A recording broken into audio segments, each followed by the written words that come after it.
usubingelela ngaphandle bhetha ngikuvulile la uvalela ngaphandle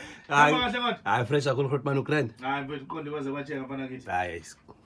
ukhala kusiza Grootman injalo indaba sikhuluma ke namhlanje ngingaboni ngasolinye kwemidlalo ninikela esikubo eqala nje kukuncane kodwa igcineke sekunomthelela ke ngokwe mental health kumuntu Grootman mfethu ngoba sikuyona ke inyanga ye mental health inyanga ke nezinyanga ihlala ihluka zinezinto zakhona so inyanga ye mental health le Grootman kunezinto ezincane ezi affecta mentally kodwa unganaki yabo kunomuntu uthola ukuthi ispeech asikho grand kodwa uyakwazi ukusulungisa depend ukuthi ukephi because lento yokukhuluma Grootman ihambisana nokuthi ukhuluma khona umuntu owaziwa ukuthi uyahlanya ukhuluma noma kanjani kodwa mase ekhuluma namaphoyisa uyakubona ukuthoba Grootman thu uyagula kodwa mase ekhuluma namakhosi nezinkosi uyambona ethoba ehlonipha uthi lo muntu akahlanya uyakwazi ukuhlonipha kusho ukuthi uyakhetha ukuthi uhloniphane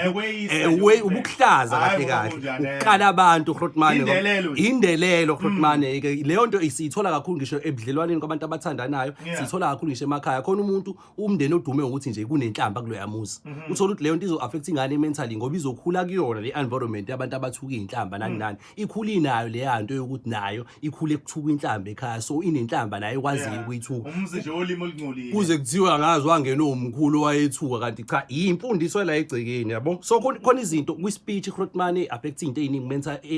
egcine affect abantu mentally ukuthi Grootman umuntu onganawo ama answer right umuntu mabe kukhulunywa nawe uhlala ubhoka ngolanga ngisho sifuna ukukhuluma into eziright umuntu ufika kuwena esenayo le afie vele ukuthi ngizothi ngisho lento Grootman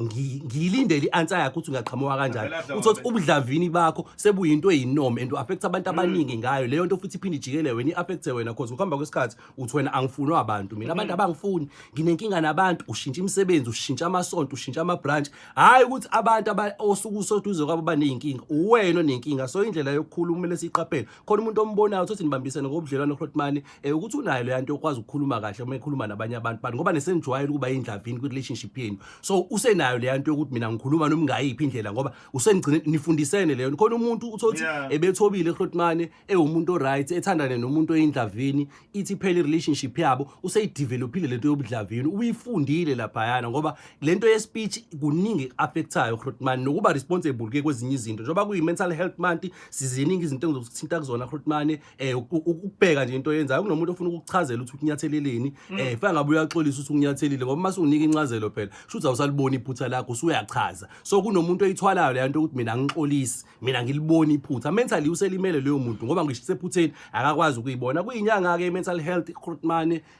ziningi izinto ezisiaffectayo sindle eminyama mentally abantu abaningi abasha basebenza Grootman lokho kubalidele izinto eziningi ezihlukene mebehlele emini bebhorekile Grootman baningi kuningi aba influencerana ngabe begcine sebeseyinto enizibhedayo khona abaqala kancane ungena ema drugsini uthothi umuntu useze wangena wakapa Grootman abesilisa besifazane because mesikhuluma ngalento yama drugs sibheka kakhulu kubantu besilisa sikhohlwe ukuthi nabantu besifazane bakhona kulento yama drugs uqala kancane uhamba ama club ushaya ama drugs a basic nani lento igcina isiyisidinga empilweni yakho uthothi lama drugs aseyimpoqo manje sekumele ugcine usudayisa ngisho wena uqobo iningi lamantombazana ayidayisayo Grootman angithi nje wonke ayikho intombazana edayisa umzimba eyidayisa isober kuyakuphoqa ukuthi uconsume ama drugs uyacabanga ukuthi ungene kulento ngenxa yasi isidakamizwa mentally usulimele Grootman ngoba awukwazi ukushintsha abantu besilisa abawu5 osukwini kuumsebenzi wakho lowo ucabanga ukuthi ingqondo yakho izofunctiona ngendlela eqondile izomela uconsume ama drugs uthatha isibindi sokwazi ukwenza lento bayashintshana abantu la ufika omunye umpostoli ufika omunye yini ufika omunye like ngizama ukuchaza Grootman unokufika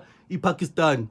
usemsebenzini kumele yenzeke lento le so mentally into esiyiconsumayo sigcine sesiaffecteka ngendlela eziningi affecteka umndeni Grootman kuyi mental health ku-affecteka abantu esiphilisana nabo khona umuntu okwazi uyintombazane right and stuff ngoba usumbandakanyile kulezi zinto lezi zamazeyidakamizwa usutholakala manje ususema drugs se-affecteka nathi amalungu omndeni samalungu omphakathi and stuff same applies nakubantu besilisa Grootman le yanto yokuthi uthi abafana ikinto abayenzayo imini bajika nelanga bagcine be-expose into ezibhedayo uhlangane nomuntu uthi uyambona lo muntu usefile because umuntu obheka ama drugs Grootman menguthi umbuka kahle umuntu osuke sefile umbone ekseni ethwele izitobole engakanani into emsitha ngisho ubuse engaboni ngisho direction Grootman umuntu obheka ama drugs ukwazi ukuntshontsha inyama kubo ebizodliwa uyena ntambama Grootman ngenxa yokuthi usebhekelela leli demon esuke nalo so mentally usuku usilimele Grootman ngoba lento usuvuka ekseni kumele uyiconsume uma ubhema ihunga noma ubhema irock ekseni breakfast yakho kumele uyidle phela nawo ama drugs ayafuneka emini lama drugs uyawadinga ntambama lama drugs uyawadinga lento isifana nekhathi isuphila ngayo iyona ekulawulayo so